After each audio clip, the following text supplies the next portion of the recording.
Harold Jenkins froze mid-step, his weathered hand trembling as it gripped the rusted steel trap that held the massive lion's bloodied paw. The amber eyes staring back at him weren't filled with the wild fury he expected. They held recognition, trust, and something that made his chest tighten with forgotten purpose. This wasn't just any lion. The distinctive scar across its muzzle was one he'd seen in faded photographs tucked inside Martha's medical journals. The 5 lionesses surrounding them should have been circling for the kill, but instead they formed a protective barrier, their powerful bodies positioned between Harold and the approaching dust clouds on the horizon. Sarah's missed calls buzzed relentlessly in his pocket, while his heart medication sat forgotten back at camp, his pulse hammering against his ribs like a caged bird. "Easy, big guy," Harold whispered. The same words he'd spoken to wounded soldiers 40 years ago in Vietnam jungles. Who were these lions protecting, him or their fallen king? And why did those distant engine sounds fill him with more dread than facing down 6 apex predators with his bare hands? Leave a like and share your thoughts in the comments along with the city you're watching from now. Let's continue with the story. 6 months earlier, Harold Jenkins had been a different man. The kind who still set 2 coffee cups on the kitchen counter each morning before remembering Martha was gone. The kind who talked to his 3 rescue dogs, Buddy, Scout, and Martha, like they were the only family he had left, because they were. The 40-acre ranch in Amarillo, Texas, stretched out under endless sky, but it felt smaller every day without her laughter echoing through the old farmhouse. 47 years of marriage doesn't just end with a funeral. It leaves behind a man who still reaches for a phantom hand in the dark, who still saves the funny parts of the newspaper to share with someone who'll never read them again. Harold had been an Army veterinarian during Vietnam, the kind of medic who earned 2 Purple Hearts and never talked about either one. He'd saved more wounded animals than he could count. German shepherds with shrapnel wounds, horses caught in crossfire, even a Vietnamese water buffalo that had stepped on a landmine. "You don't leave the wounded behind," he'd always told Martha. "Doesn't matter if they've got 2 legs or 4. But he'd left Martha behind when it mattered most. Not by choice, but by cruel timing, off treating a neighbor's injured mare while pancreatic cancer claimed his wife in a sterile hospital room. The guilt ate at him like acid, turning every sunrise into another day he'd failed the person who needed him most. 3,000 miles away in Los Angeles, his daughter, Sarah Jenkins Clark, was drowning in her own kind of grief.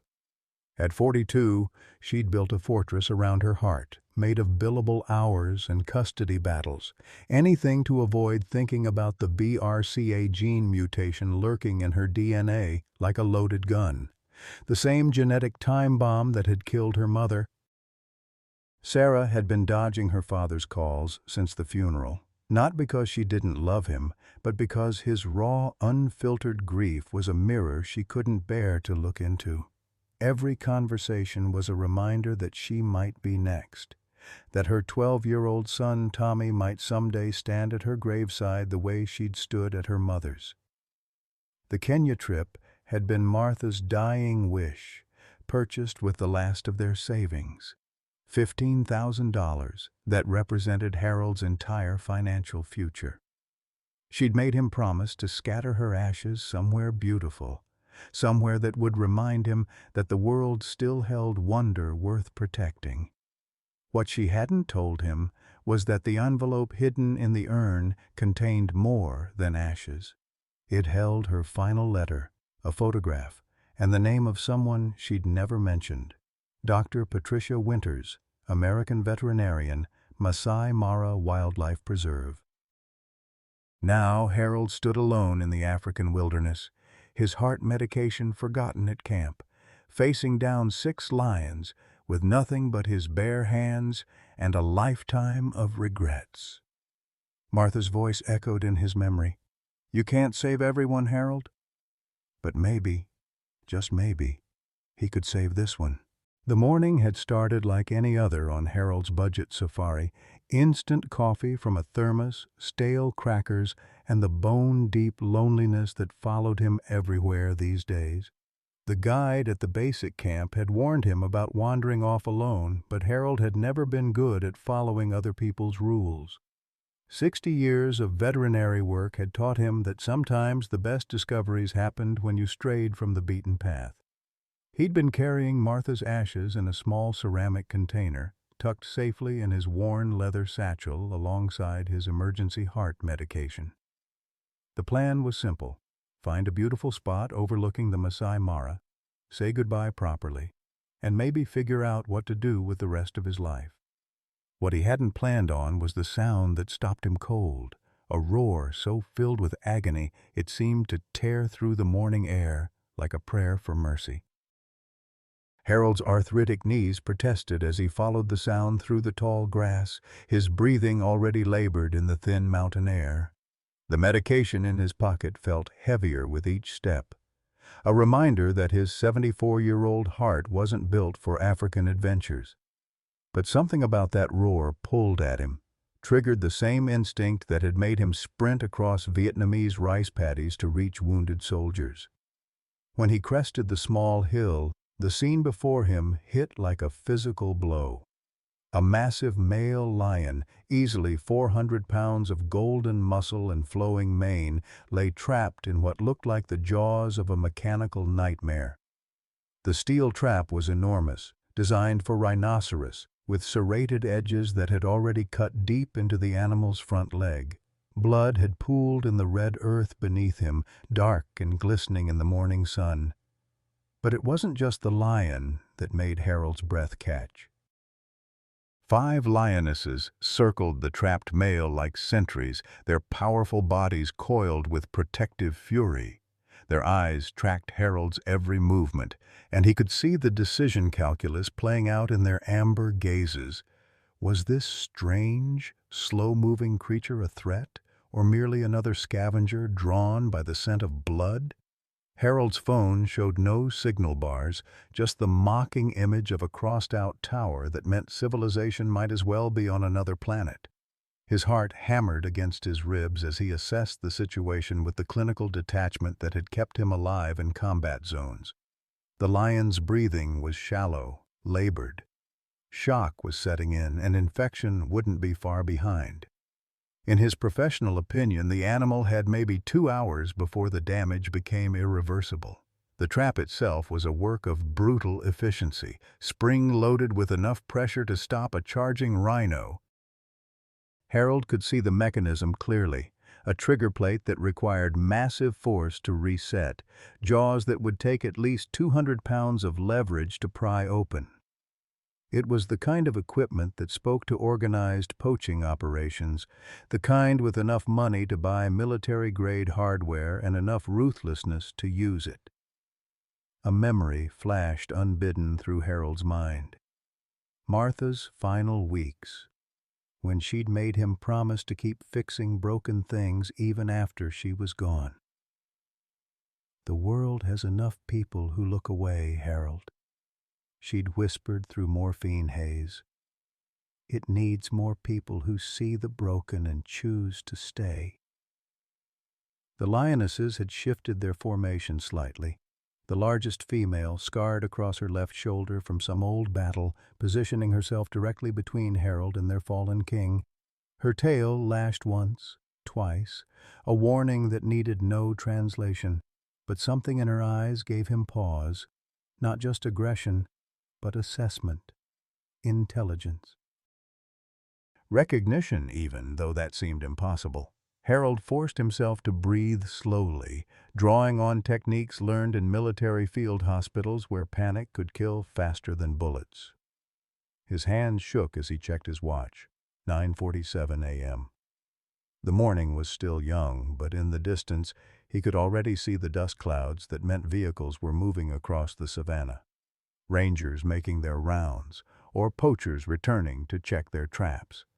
The lion's eyes found his then, and Harold felt something shift in his chest.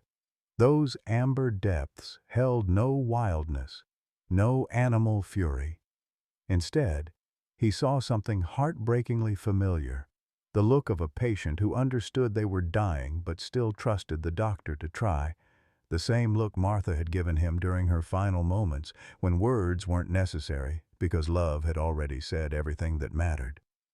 "Easy, big guy," Harold whispered, the same words he'd spoken to countless wounded creatures over the decades. "I see you. I'm not going anywhere."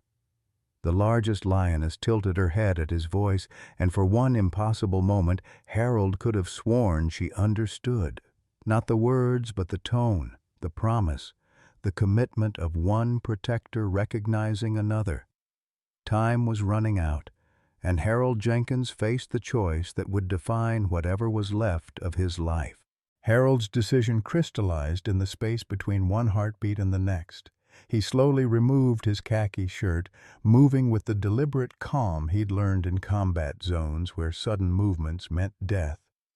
The morning air was cool against his sun-weathered skin, but he barely noticed. Every fiber of his being focused on the 5 lionesses, whose amber eyes tracked his every gesture. "Easy, ladies," he murmured, his voice carrying the same steady tone he'd used with panicked horses and wounded dogs for over 50 years. "I'm here to help your boy, not hurt him." The largest lioness, the one with the battle scar across her shoulder, took a half-step forward, her muscles bunching under golden fur. Harold's heart hammered against his ribs, but he held his ground. Something in her posture reminded him of the military working dogs he'd treated in Vietnam, the way they'd test a new handler's resolve before deciding whether to trust or attack. Slowly, impossibly, she stepped aside. Harold's knees nearly buckled with relief, but he forced himself to move forward with measured steps. The trapped lion's breathing had grown more labored, his magnificent head resting against the blood-soaked earth. Up close, Harold could see the full extent of the damage. The trap's serrated jaws had cut through muscle and sinew, stopping just short of the bone. Blood loss was significant, but not immediately fatal. It was the shock and infection that would kill him if Harold couldn't act fast. The veterinary assessment came automatically, decades of training overriding the surreal nature of the situation.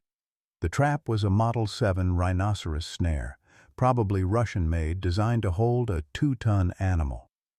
The spring mechanism required approximately 200 pounds of pressure to release, far more than Harold could generate with his arthritic hands and aging muscles. That's when he heard the second miracle of the morning, the sound of boots moving through grass, followed by a familiar American accent cutting through the African air. "Jesus Christ, are you insane?" Harold turned to see a man in his mid-40s emerging from a stand of acacia trees, expensive camera equipment slung around his neck and genuine terror written across his weathered face. Tall and lean, with the kind of deep tan that spoke of years under the African sun, he moved with the cautious grace of someone who understood he was entering a predator's domain. "Marcus Thompson, National Geographic," the man said, his voice tight with controlled panic. "And you, sir, are about 30 seconds away from becoming the most expensive lion meal in Kenya's history." But as Marcus spoke, his eyes took in the scene with professional assessment. The trapped lion, the protective formation of lionesses, and most remarkably, Harold's position mere feet from Africa's apex predators without a single aggressive move from any of them. "How long has he been down?" Marcus asked, his photographer's instincts warring with basic human survival. "I found him maybe 10 minutes ago," Harold replied, never taking his eyes off the injured lion. "But judging by the blood loss and the way the wound is clotted, I'd say he's been trapped since before dawn. We've got maybe 90 minutes before permanent nerve damage sets in." Marcus stared at him with new respect. "You're a vet." Was Army medic, then small animal practice for 40 years. Name's Harold Jenkins. He gestured toward the trap with grim efficiency. "This thing needs at least 2 people to operate the release mechanism. You willing to help save a life, or are you just here to take pictures of the aftermath?" The photographer was already setting down his equipment, his decision made. I've got rope and a collapsible tripod in my pack. Might be able to rig a lever system. He paused, studying the lionesses who continued to maintain their protective circle. But how do we know they won't tear us apart the second we start working on him? Harold knelt slowly beside the lion's massive head, his movements telegraphed and non-threatening. The animal's eyes opened, focusing on his face with startling clarity. For a moment that seemed to stretch beyond time, man and beast regarded each other with mutual recognition of something deeper than species, the understanding between two creatures who had both known loss, pain, and the fierce determination to protect what mattered most. "Because," Harold said softly, placing his hand gently on the lion's mane, "sometimes the broken recognize those who come to heal." The next 3 hours unfolded like a careful dance between species, each movement calculated to maintain the fragile trust that had somehow developed between Harold, Marcus, and the pride of lions. Marcus worked with the methodical precision of someone accustomed to documenting wildlife behavior. But even his experienced eyes had never witnessed anything like the lioness's protective formation around two vulnerable humans. Harold knelt beside the trapped lion's head, maintaining a steady stream of quiet conversation that seemed to calm both the injured animal and his fierce guardians. "That's it, big guy. Just keep those beautiful eyes on me. We're going to get you out of this mess, I promise." His voice carried the same gentle authority he'd used with countless frightened animals over the decades, but there was something more personal in his tone now, the desperate need of a man seeking redemption through service. Marcus had fashioned an ingenious lever system using his camera tripod, climbing rope, and a fallen acacia branch. The physics were simple enough: create a fulcrum point and apply leverage to overcome the trap's massive spring tension. The execution, however, required both men to work in perfect synchronization while surrounded by 5 lionesses whose tolerance for human presence remained tentative at best. "On my count," Marcus whispered, positioning himself at the makeshift lever. 1, 2. The trap's jaws shifted slightly, and the lion let out a low rumble that sent ice through Harold's veins. But instead of the roar of pain he expected, it was almost conversational, a sound that seemed directed at the lionesses rather than the humans. The scarred female, whom Harold had begun thinking of as the lieutenant, responded with a soft chuff that could have been reassurance.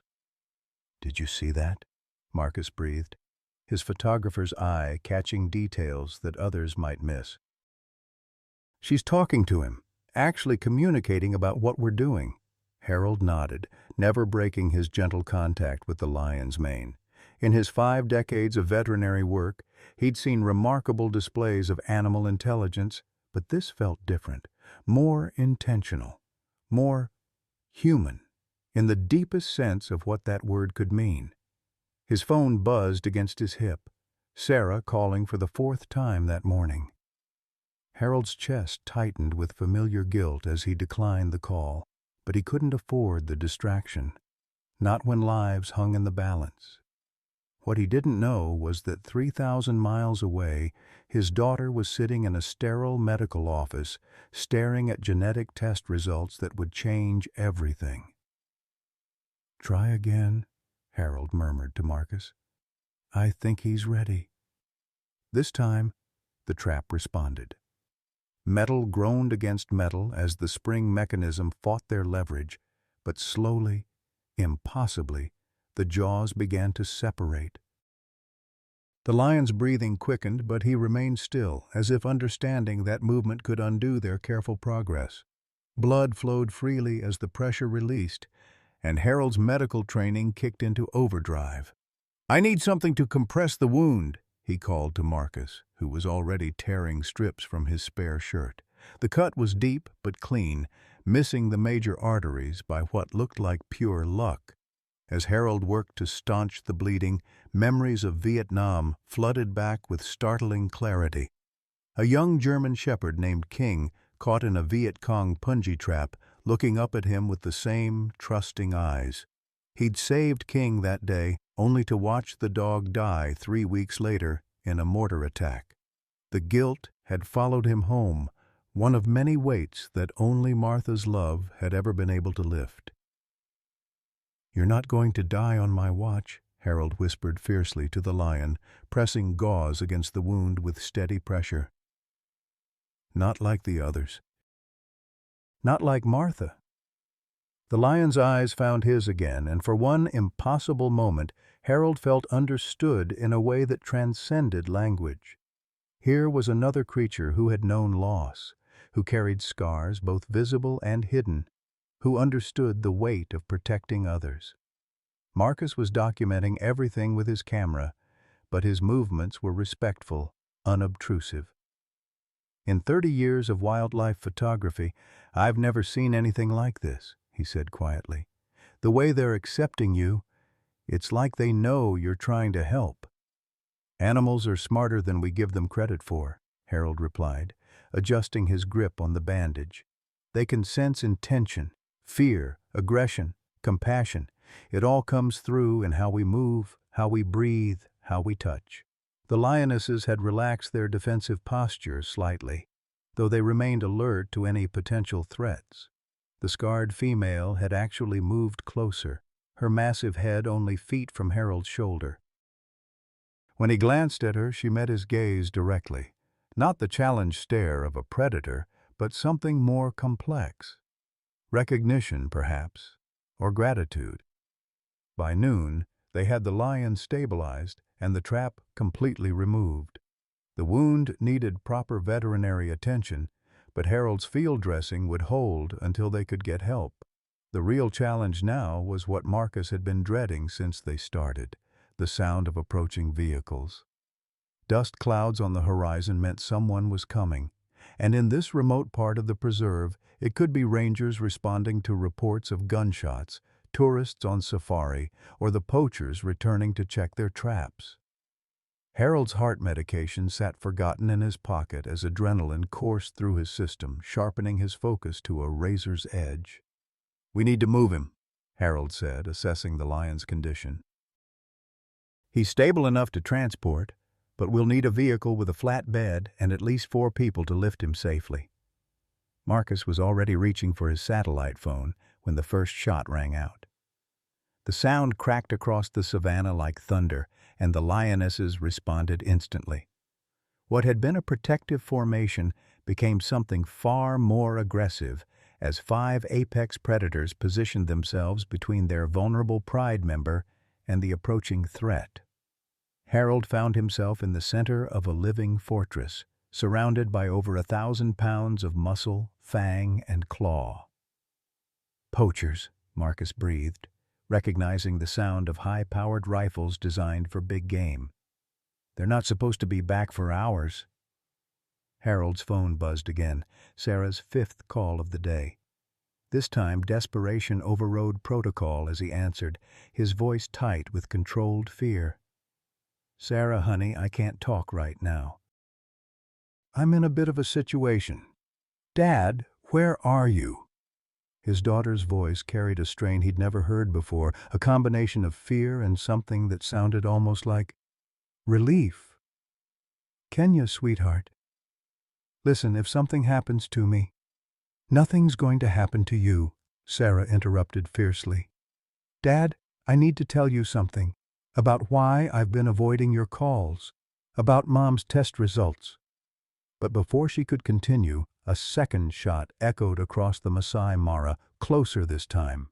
Harold could see the vehicles now, 3 Toyota Land Cruisers moving fast across the grassland, kicking up trails of red dust.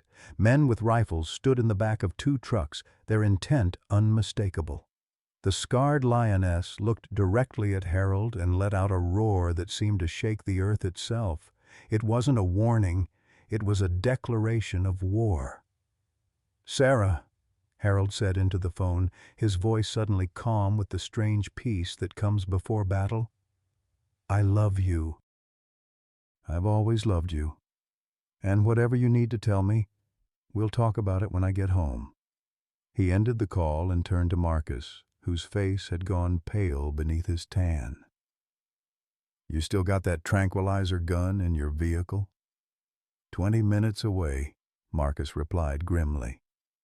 Harold looked down at the lion, whose amber eyes reflected both pain and determination. Then he looked at the 5 lionesses who had chosen to protect him rather than flee to safety. "Well then," he said, checking his watch and calculating odds that no sane man would accept, "I guess we find out what we're really made of." The poachers' vehicles roared across the savannah like mechanical predators, their engines drowning out the natural sounds of the Masai Mara. Harold could make out at least 8 men spread across the 3 land cruisers, assault rifles glinting in the afternoon sun. These weren't desperate locals trying to feed their families. This was a professional operation with military-grade equipment and the ruthless efficiency that came with serious money. The lead vehicle ground to a halt 50 yards away, just outside the Lionesses' strike range. A tall man with Slavic features and cold blue eyes emerged from the passenger seat, his expensive safari clothing a stark contrast to the brutality of his profession. Harold recognized the type from his military days, mercenaries who had turned conservation areas into hunting grounds for the highest bidders. "Viktor Kozlov," Marcus whispered, his face draining of color. "Russian Ivory Syndicate. I've been tracking his operation for months." Victor surveyed the scene with the calculating gaze of a man accustomed to solving problems through violence. His eyes lingered on the sophisticated camera equipment, then shifted to Harold's bloodied hands and the lion lying between them. "American tourists!" Victor called out in accented English, his voice carrying across the distance with mocking courtesy. "You are in restricted area. Very dangerous for old man and photographer, yes?" Harold felt his heart hammering against his ribs, each beat a reminder of the medication sitting uselessly in his pocket. The stress was triggering chest pains, but he forced himself to remain steady. Beside him, the injured lion's breathing had grown more labored, and Harold knew they were running out of time in more ways than one. "We're just wildlife enthusiasts," Marcus called back, his photographer's training helping him project calm despite the terror coursing through his veins. "We found this lion injured, and we're trying to help." Victor's laugh was like breaking glass. "Wildlife enthusiasts, yes. With very expensive camera that takes very good pictures of faces." He gestured to his men, who began spreading out in a practiced flanking maneuver. "I think maybe you take too many pictures of wrong things." The scarred lioness, Harold had begun thinking of her as his guardian angel with fangs, positioned herself directly between the humans and the approaching threat. Her sisters followed suit, creating a living wall of muscle and fury that even armed men would think twice about crossing. But Harold knew that rifles trumped claws at 50 yards, no matter how magnificent the claws might be. His phone buzzed with an incoming call from Sarah. But this wasn't the time for family conversations. Whatever his daughter needed to tell him would have to wait until he figured out how to survive the next 10 minutes. The irony wasn't lost on him. After months of feeling useless and forgotten, he was finally needed again, but it might be the last thing he ever did. "You know what your problem is, old man?" Victor continued, stepping closer but staying just outside the lioness's charge range. "You Americans. You think you can come to Africa and play hero, save the animals, save the world, yes? But this is business, and business does not care about your feelings." Harold struggled to his feet, his arthritic knees protesting every movement.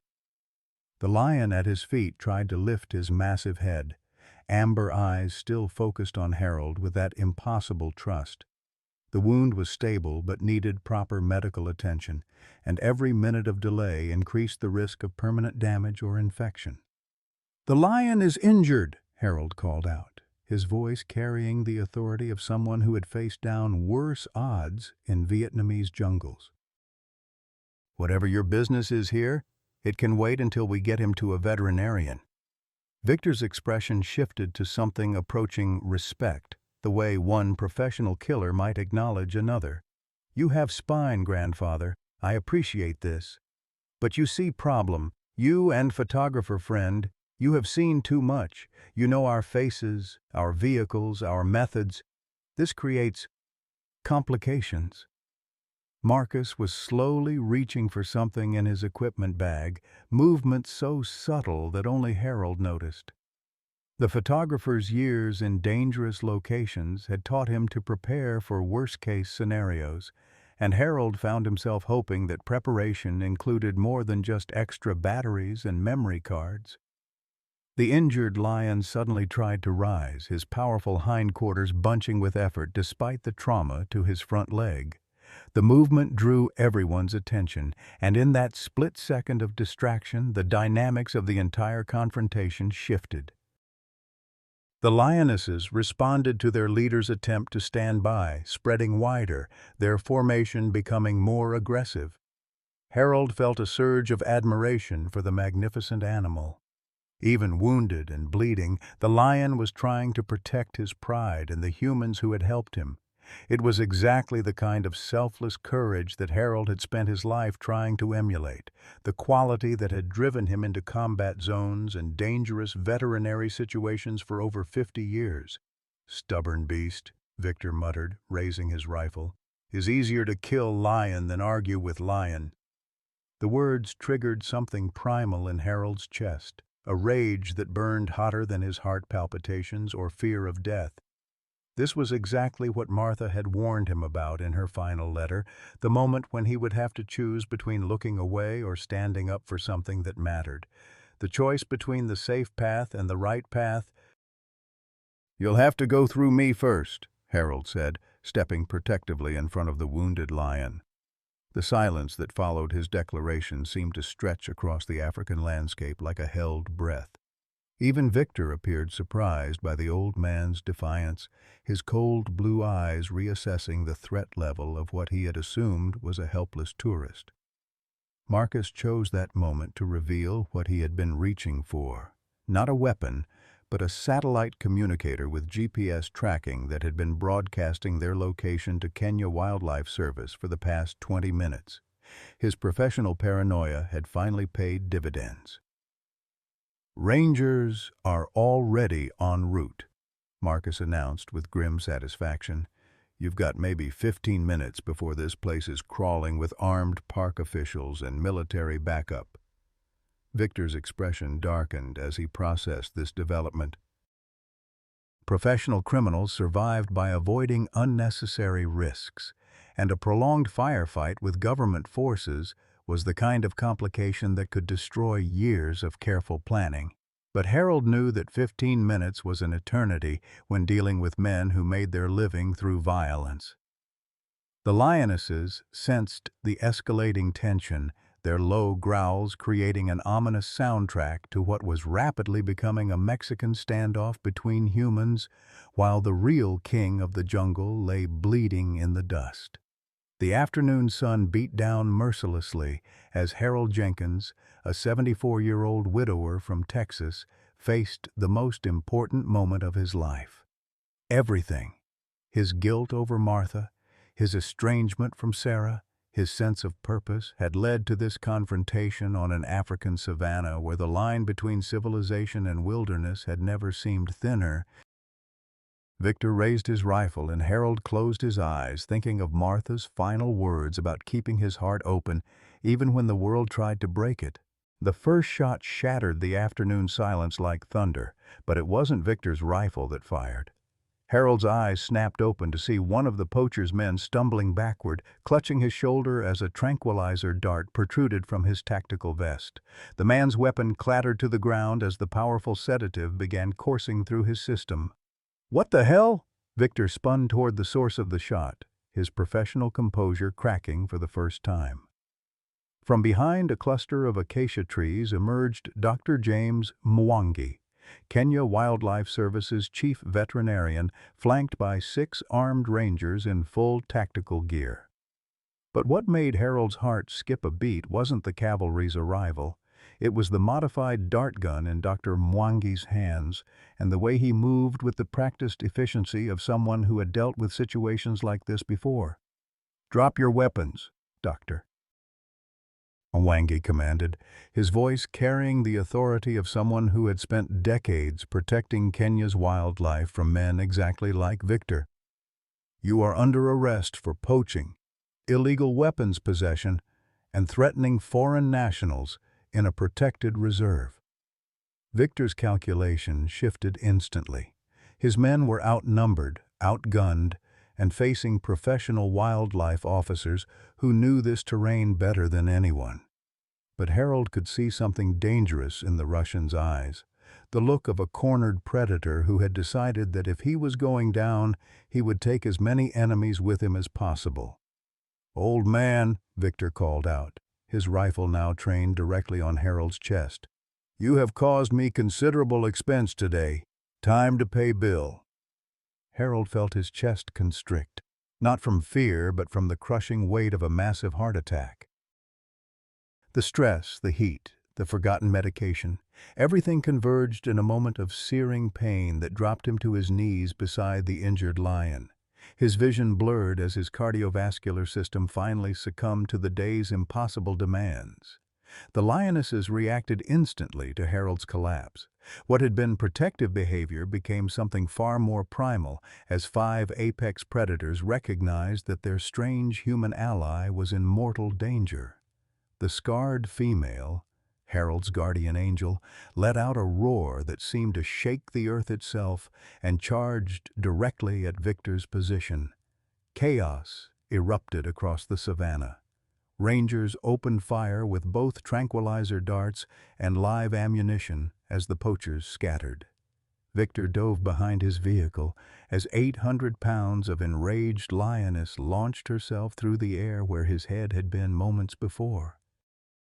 His men were shouting in Russian, trying to coordinate a retreat while under assault from both human and feline opponents. But Harold saw none of it. He lay gasping in the red African dirt, his left arm numb, his chest feeling like someone had wrapped steel bands around his ribs and was slowly tightening them. The injured lion beside him lifted his massive head and looked down at Harold with those amber eyes that had become so familiar, so trusted. "I'm sorry, big guy," Harold whispered through the crushing pain. "I don't think I'm going to be able to finish this one." His phone buzzed against his hip with another call from Sarah, but his arms wouldn't respond to his commands. The irony was almost funny. After months of avoiding human connection, he was dying surrounded by the most unlikely family he could have imagined. A wounded lion, 5 fierce lionesses, and a photographer who had risked everything to document a miracle. "Doctor." Mwangi's voice cut through the gunfire and roars, shouting medical commands to someone Harold couldn't see. "Cardiac arrest! I need the emergency kit from the vehicle!" But the words seemed to come from very far away, filtered through a growing darkness that felt almost peaceful.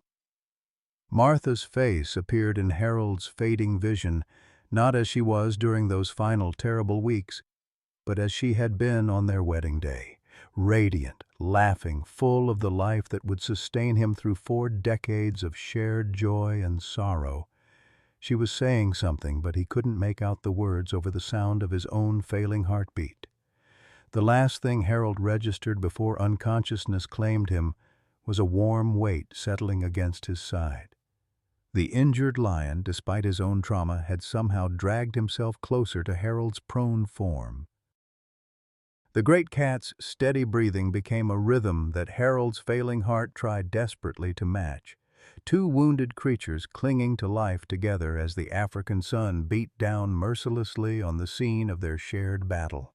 Above them, the lionesses maintained their protective circle even as rangers and poachers fought around them, their loyalty transcending species in a display that would haunt Marcus's dreams and fill his photographs for years to come. But for Harold Jenkins, the world had gone quiet, except for the sound of a lion's heartbeat and the fading echo of his wife's voice calling him home. Harold's consciousness returned in fragments, like pieces of a shattered mirror slowly reassembling. First came the sound, not the chaos of gunfire and roars he remembered, but the steady beeping of medical equipment and hushed voices speaking in accented English. Then came the antiseptic smell that immediately transported him back to countless veterinary clinics and the sterile hospital room where Martha had drawn her final breath. His eyes opened to reveal a clean white ceiling and the concerned face of Dr. James Mwangi leaning over him, stethoscope around his neck and relief evident in his dark eyes. Harold tried to speak, but his throat felt like sandpaper after a drought. "Easy, Mr. Jenkins," Dr. Mwangi said softly, adjusting the IV line that snaked from Harold's arm to a bag of clear fluid. "You've been unconscious for 18 hours. Massive myocardial infarction, what you Americans call a widowmaker heart attack. We weren't sure you were going to make it." The memories came flooding back with devastating clarity. The trapped lion, Victor's rifle, the lionesses charging to protect him. Harold struggled to sit up, panic overriding his physical weakness. "The lion," he gasped, his voice barely a whisper. "Is he... Did we save him?" Dr. Mwangi's smile was answer enough, but he gestured toward the window of what Harold now realized was a mobile veterinary clinic. Through the glass, Harold could see a magnificent sight. Mfalme, the great lion, standing in a temporary enclosure with his injured leg properly bandaged and splinted. The wound had been cleaned and sutured, and though the animal moved with a slight limp, his eyes were bright and alert. "Your field medicine saved his life," Dr. Mwangi explained. "Another hour and we would have lost him to shock and blood loss. You did something remarkable out there, Mr. Jenkins." But it was what Harold saw next that brought tears to his weathered eyes. The 5 lionesses had taken up residence just outside the enclosure, forming the same protective circle they had maintained during the crisis. They weren't caged or restrained, they had simply chosen to stay close to their injured leader and, incredibly, close to the humans who had helped him. "They won't leave," Dr. Mwangi continued, following Harold's gaze. "We've tried everything. Food trails leading away from the clinic, noisemakers, even tranquilizing them for relocation. But as soon as they wake up, they come right back to this spot. It's like they're waiting for something." Marcus appeared in the doorway, his face haggard but his eyes bright with the intensity of someone who had witnessed something that would change his understanding of the natural world forever. His expensive camera hung around his neck, but Harold noticed his hands were shaking slightly, a photographer's occupational hazard after experiencing real danger rather than just documenting it. "Harold," Marcus said, his voice thick with emotion. "Thank God you're awake. I wasn't sure." He trailed off, then shook his head with a rueful smile. "The pictures I got of what happened out there, nobody's going to believe them. 5 wild lionesses protecting humans from armed poachers. It's unprecedented." Dr. Mwangi nodded gravely. "In 30 years of wildlife management, I've never seen behavior like this. They seem to have adopted you into their pride structure, Mr. Jenkins. The scarred female, we call her Shujaa, which means hero in Swahili. She actually fought off 3 armed men to protect you while you were unconscious." Harold's phone buzzed on the bedside table, and he recognized the distinctive ringtone he had assigned to Sarah's calls. His daughter had been trying to reach him for days, and suddenly the conversation they'd been avoiding seemed more important than any medical crisis or wildlife miracle. "I should take this," Harold said weakly, reaching for the phone. But Dr. Mwangi gently intercepted his hand. "Before you speak with your family," the veterinarian said carefully, "there's something else you need to know. Something about the lion you saved." Marcus moved closer, his expression growing serious. "Harold, remember how Mfalme seemed to recognize you? How he trusted you from the very beginning?" Dr. Mwangi opened a worn leather portfolio and extracted a photograph that made Harold's breath catch in his throat. It showed a much younger version of the same lion as a cub, being bottle-fed by a woman with kind eyes and graying hair. But it wasn't the lion that made Harold's hands tremble. It was the woman holding him. "Dr. Patricia Winters," Dr. Mwangi said quietly. "American veterinarian who ran our wildlife rehabilitation program until her death last year. Pancreatic cancer, just like your wife." Harold stared at the photograph, his mind reeling. Patricia Winters had been his commanding officer's daughter during Vietnam, a brilliant young woman who had followed her father's stories about Harold's work with wounded animals and decided to dedicate her life to wildlife conservation. She had written to him several times over the years, requesting his help with various projects, but Harold had always been too busy with his practice, too focused on domestic animals to consider international work. "She never stopped talking about you," Dr. Mwangi continued. "Called you the finest field veterinarian she'd ever known. She specifically requested your consultation on Mafalma's case when he was injured as a yearling, but I never responded to her letters," Harold finished, the guilt hitting him like a physical blow. "I was too wrapped up in my own little world to help when she needed me." Marcus placed a hand on Harold's shoulder. "Maybe, but you helped when it mattered most." Patricia's final project was establishing a sanctuary for orphaned big cats, lions whose parents had been killed by poachers. Mafalme was her prize success story, a cub who grew up to protect other orphans. The revelation recontextualized everything Harold had experienced: the lion's trust, the lioness's protective behavior, even his own inexplicable compulsion to risk everything for a wild animal. It all connected back to Patricia Winters and the work she had been trying to accomplish before cancer claimed her life. Dr. Mwangi extracted another document from the portfolio, a letter written in Patricia's careful handwriting dated just weeks before her death. She left specific instructions for what to do if Harold Jenkins ever came to Kenya. She said you had a debt to pay to the animal kingdom, and that Africa would give you the chance to pay it. Harold's phone rang again, Sarah's name flashing insistently on the screen. This time he answered, his voice stronger than it had been in months. "Hello, sweetheart." "Dad!" Sarah's voice cracked with relief and barely controlled emotion. "Thank God you answered. I've been going crazy with worry. The State Department called me about some incident in Kenya, and then the doctor said you had a heart attack, and I didn't know if—" "I'm okay, baby girl," Harold interrupted gently. "I'm in a veterinary clinic in the middle of nowhere, but I'm alive and I'm okay. More than okay, actually. Dad, I need to tell you something. About why I've been avoiding your calls. About the real reason I couldn't handle talking to you after Mom died." Harold closed his eyes, preparing himself for whatever truth his daughter had been carrying alone. "I'm listening." "I have Mom's gene mutation," Sarah said in a rush, as if the words were burning her throat. "The BRCA variant that caused her cancer. I've been going through genetic counseling and preventive treatments, and I didn't want to tell you because I couldn't bear the thought of watching you go through losing someone else."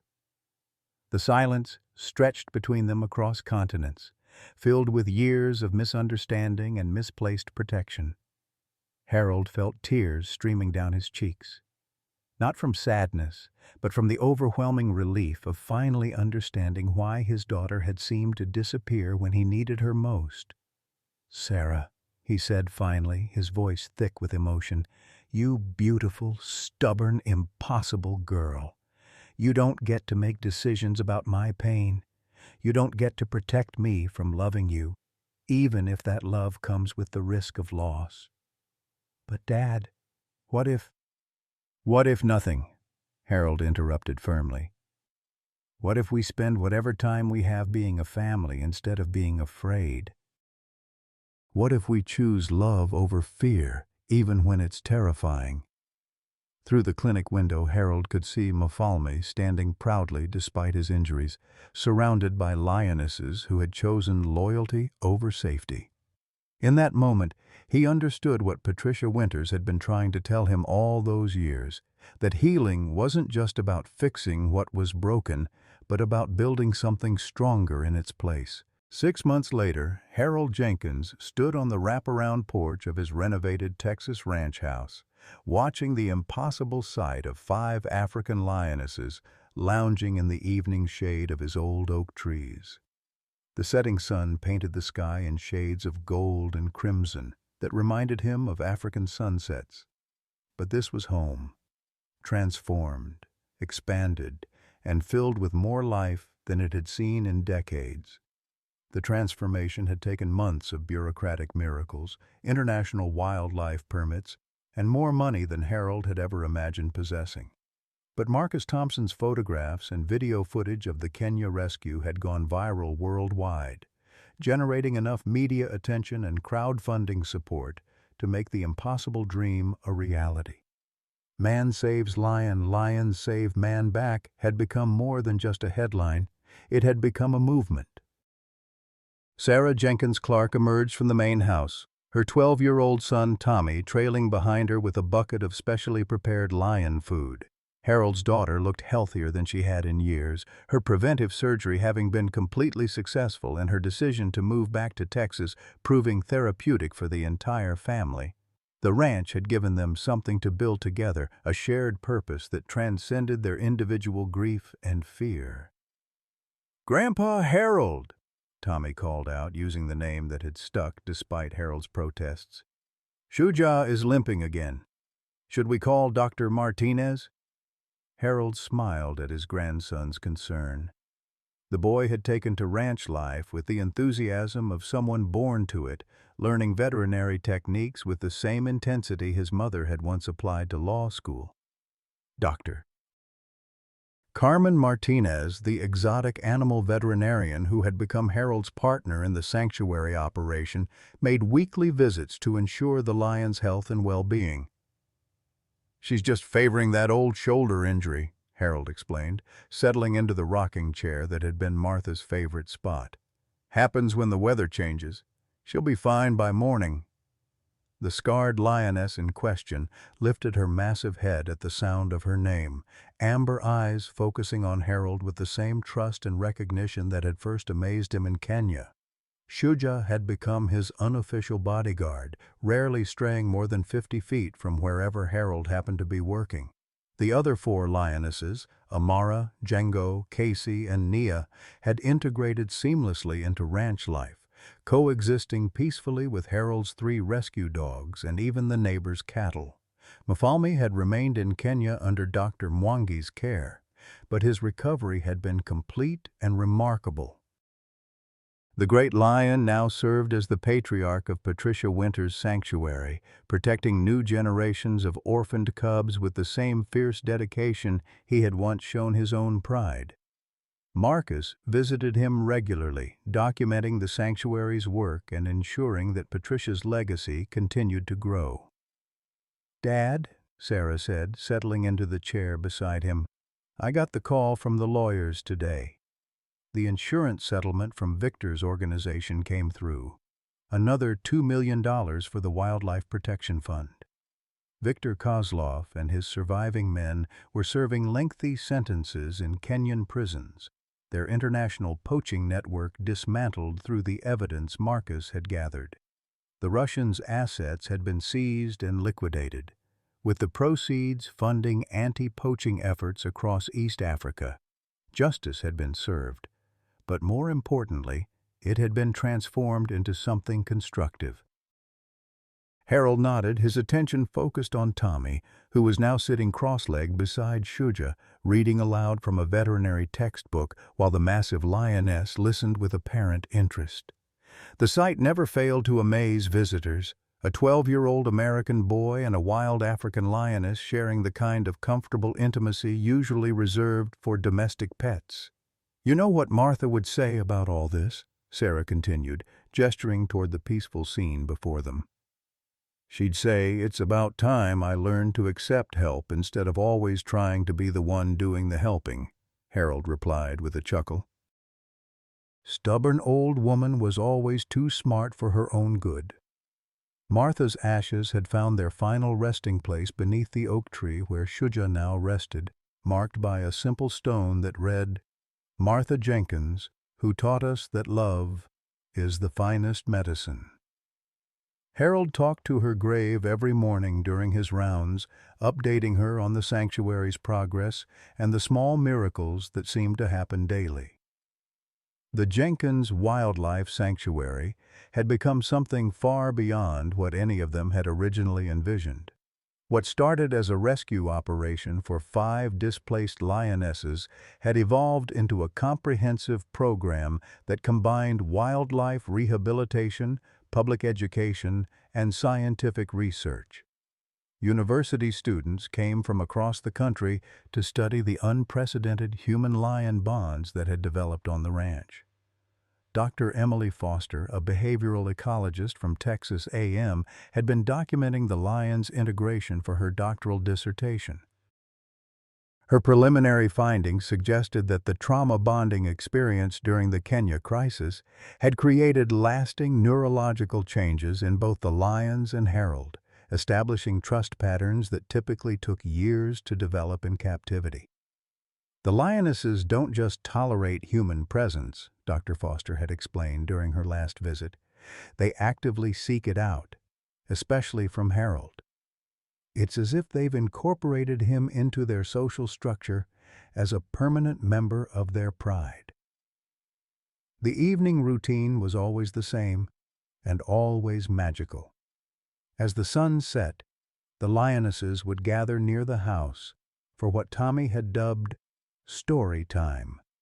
Harold would sit in his rocking chair, often with one of the cats resting against his legs, and tell stories about his days as an army veterinarian, his years treating animals large and small, and most importantly, about Martha and the love that had sustained him through everything. Tonight was special, though. Marcus had driven down from Dallas with a surprise, advance copies of his book about the Kenya rescue, complete with stunning photographs that captured every moment of their incredible journey.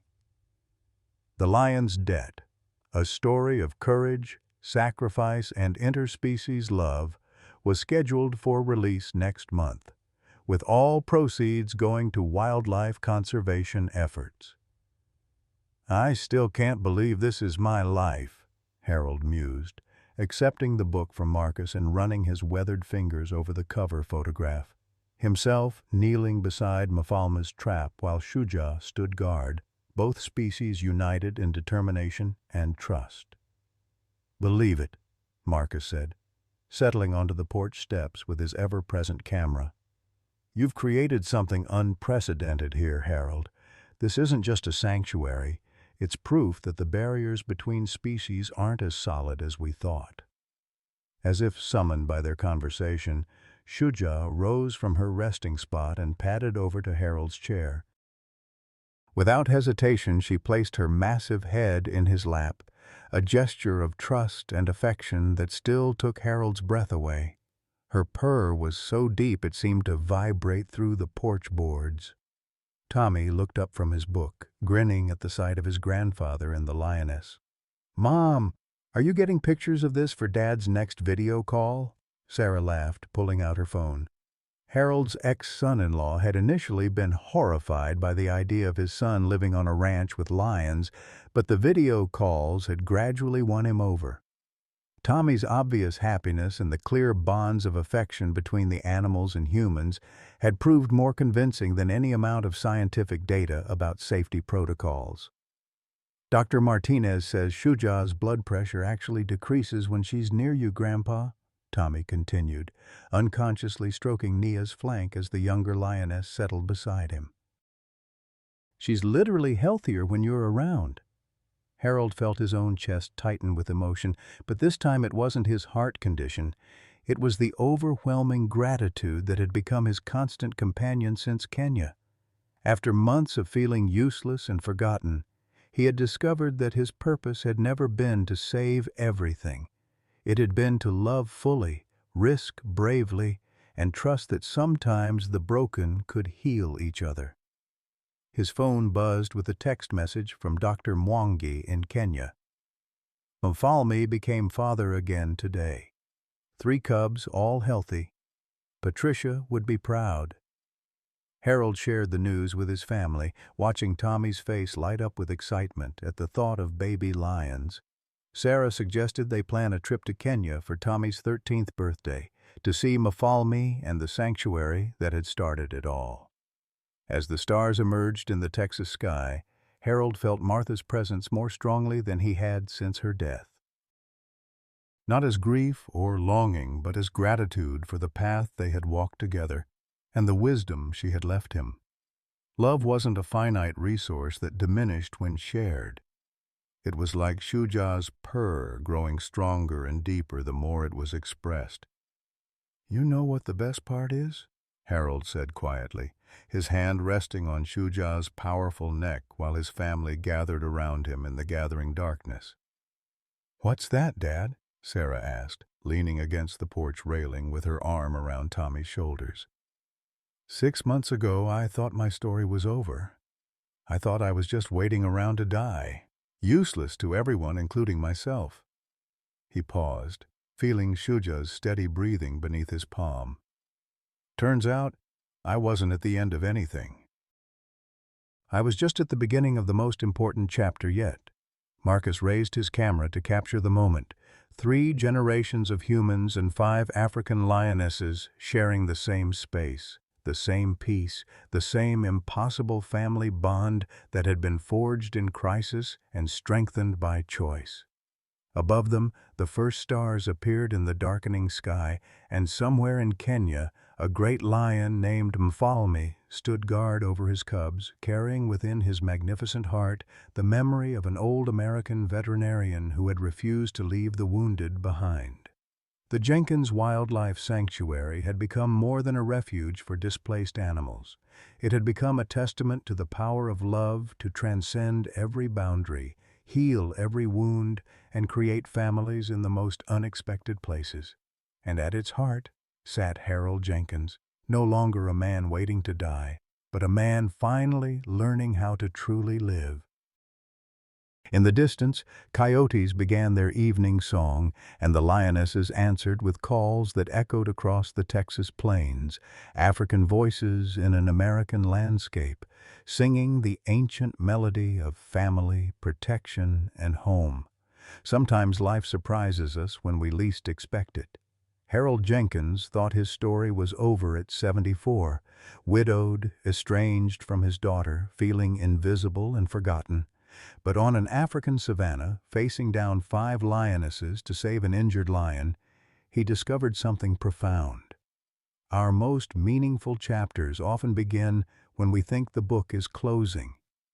The lions didn't just accept his help, they adopted him as family, protecting him with the same fierce loyalty he'd shown them. Back home in Texas, Harold built something extraordinary, a sanctuary where species barriers dissolved, and 3 generations learned that love multiplies when shared, never divides. His daughter Sarah stopped running from her fears and came home. His grandson Tommy found his calling. And Harold? He found his purpose wasn't behind him, it was all around him, waiting to be embraced. The empty chair where Martha used to sit no longer felt empty. It felt like a promise that love transcends loss, that family isn't just who you're born to, but who you choose to save, and who chooses to save you back. Sometimes the most beautiful chapters of our lives are the ones we never saw coming. What unexpected chapter has surprised you in your own life? Have you ever found family in the most unlikely places?